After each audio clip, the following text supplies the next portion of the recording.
Okay. Folks, in the clip you're about to see, we have a technical issue. It seems like the operator, who was filming by himself, didn't turn on his microphone. Anyway, so I'm talking to you, and it's going to look, remember them old Chinese movies? Well, I can't even do that. You know where the mouth moves and then the voice? The girls were talking about we can do a voiceover, and I said, nah, I'm just going to explain it, and we're going to be done. Because what I was doing and what I was showing you, it will be, so you're going to get a kick out of watching my mouth move and nothing happened. But what I was explaining was that once I dyed the chair, I wanted to use an oil to really kind of help the chatoyance of it, the iridescence of it. And System 3 had sent me some samples of a Spar Varnish. Now, Spar Varnish is an exterior marine grade finish. So anyway, I decided to put it on the chair. Now, you're going to see me in here spraying it. And that's exactly what I did. Kind of like the dye. Now, it says to thin it 10-15% with mineral spirits, which I did. And I also have a stain pad, and I'm explaining to you that the stain pad is damp with mineral spirits to help me wipe it back. Then the other thing at the end of the clip, what I explained to you is that, again, what I'm after is just get a good thin coat of oil on it.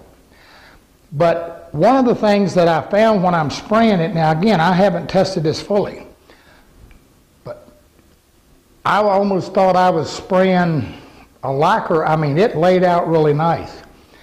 But I wiped it back. Now that was important because just like using our blotch control or something, you want to wipe it to make sure that the soft grain, which is the curl, is able to absorb as much as it wants. That's what gives you that pop. Now, I wasn't sure exactly how I wanted to finish the chair. And I thought about using this product all the way through it. But again, it's an oil finish. But I will tell you this stuff dried. It dried really well. It's very, very comparable. I don't even know if comparable is the word. It and Armor Seal. This stuff pretty nice, guys, I'm going to tell you. So I'll keep you informed. But anyway, so I couldn't decide how I wanted to finish it, but I wanted to get it on done. So what I did was I sprayed it with a Sherwin-Williams Pre-Cat lacquer. Okay, now I realize that's a solvent. Now, what would have been my alternative? It dried really well.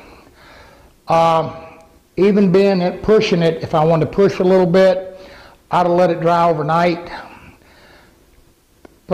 shot a coat of shellac on it, used a water base on it. I'd have had the same exact thing.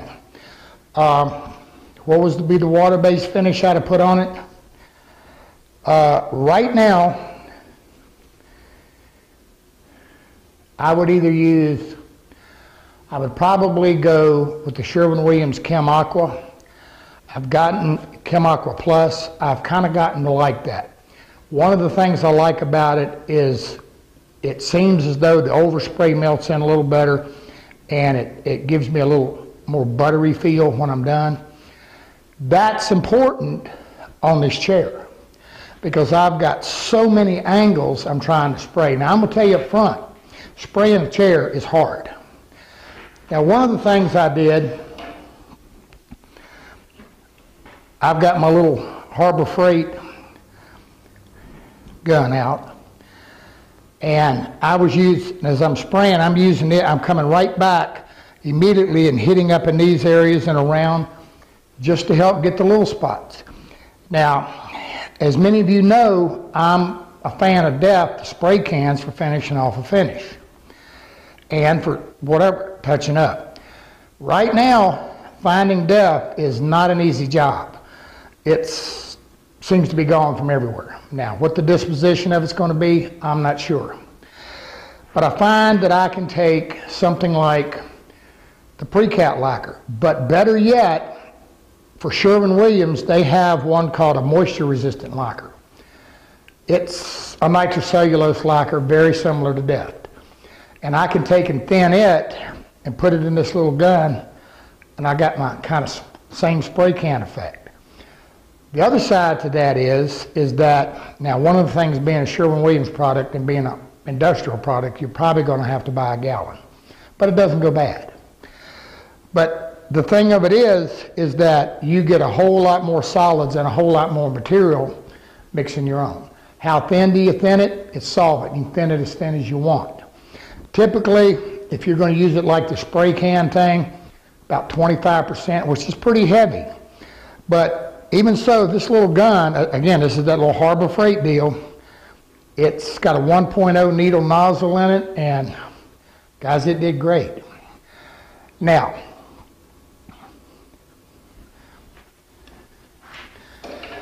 that said, one of the other things that I'm going to do at this stage of the game, as you're looking at the chair, I've already shot it with the pre-cat. I've actually got 2 coats on it. It looks good, it feels pretty good. But I'm going to give it a good scuff and 1 more coat. Now the final coat I'm going to do on it is Deft, because I have it. If I didn't, I'd probably use the Sherwin-Williams, and that's just because I decided to do it in a solvent just strictly for speed. Now, is that to say that a water base would be slower? No. I happen to have the pre-cat, and one of the things with the Sherwin-Williams pre-cat is they catalyze it when you buy it. So you've got like a 3 or 4 months there that it has a shelf life.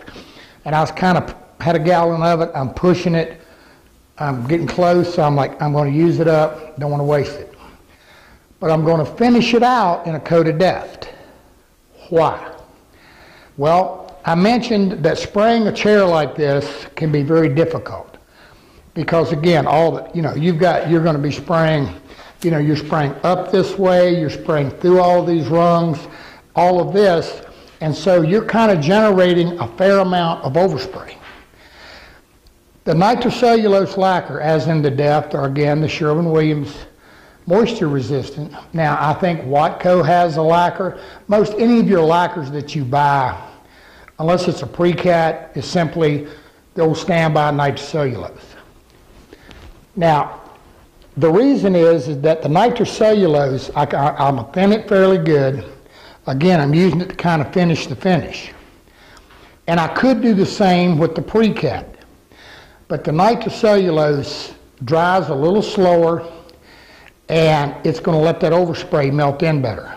So I'm going to get a whole lot smoother finish. But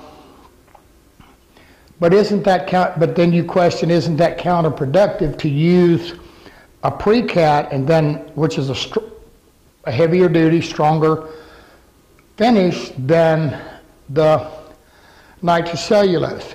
The answer is yes and no. Let me explain. I'm only going to put a thin coat on it. And because with the lacquer, one coat's going to burn into the other, it's simply a finish coat. Over the years and over time, there's just not enough of the nitrocellulose there. And by the way, the pre-cats have some nitrocellulose. But there's not enough of the nitrocellulose setting on top to really give me an issue. I've done this forever. And only thing I'm doing, again, the nitrocellulose, the only thing I'm using it for is a final finish and final feel. And when I'm done with this, I ain't got to rub it, I ain't got to do anything. The best I may have to do is take some craft paper or brown paper bag, run over it a little bit, and it will be done. Durability factor, again, such a thin coat of the nitrocellulose, over time, if it wears through, you're never going to know it. Because you've got the pre-cat, and then underneath that, we've got the Spar Varnish, which is as tough as, it's tough.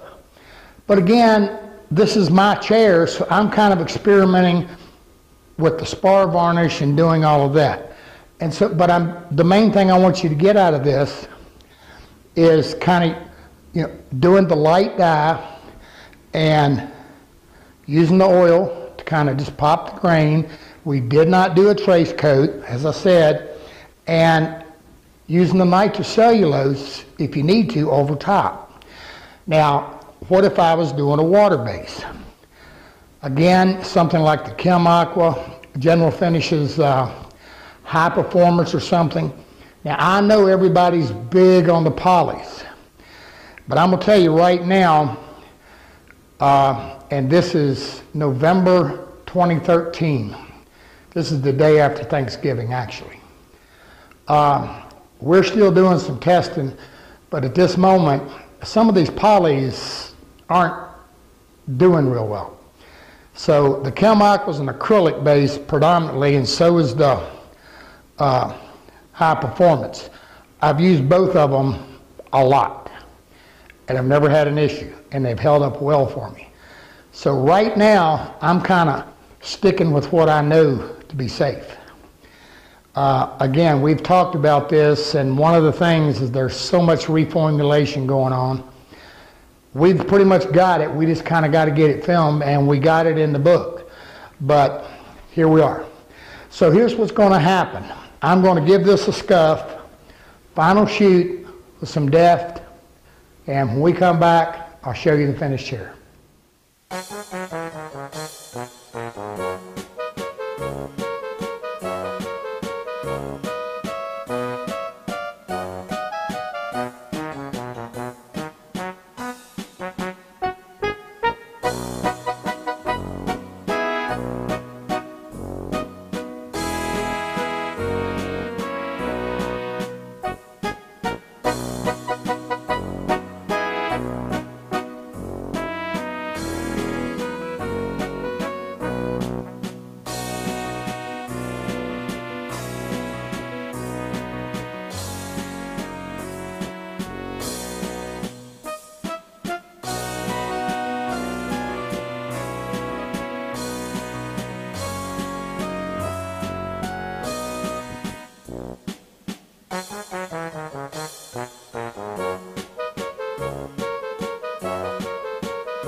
All right, well here it is all wrapped up and done.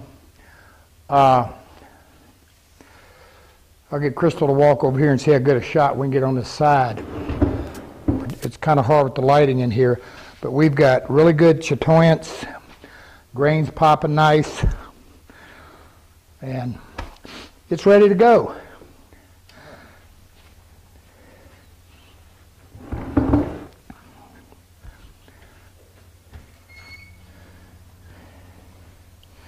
There we go. She's opening the door. See if we can get some light on the subject.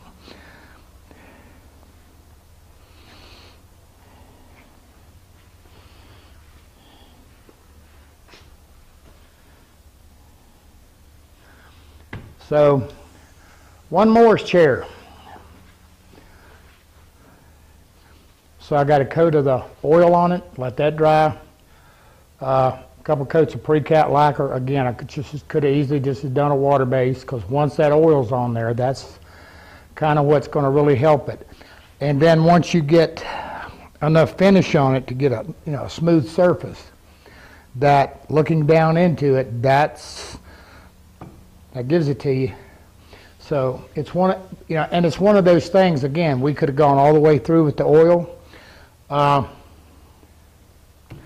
in this case, We got it done. It's ready to go. And so we're good. So, one Morris chair, Tiger Maple, and how we handled it.